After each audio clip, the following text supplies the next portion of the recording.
কাৰ্বি আংলং জিলাৰ বকলীয়াঘাটলৈ স্বাগতম। বকলীয়াঘাটত এইবাৰ ৩৩ সংখ্যক কাৰ্বি লামে তামেই অনুষ্ঠিত হ'বলৈ গৈ আছে।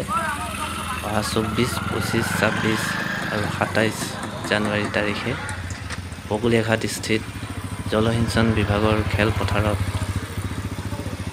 ৩৩ সংখ্যক কাৰ্বি সাহিত্য সভা কাৰ্বি লামে তামেই অনুষ্ঠিত হ'বলৈ গৈ আছে।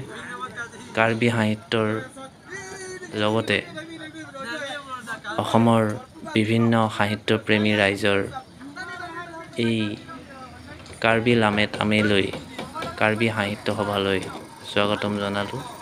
আপোনালোকৰ উপস্থিতি কামনা কৰা হ'ল। ব্যাপক প্ৰস্তুতি ইতিমধ্যে জলসিঞ্চন বিভাগৰ খেলপথাৰত চলি আছে, আপোনালোকে দেখিবলৈ পাইছে।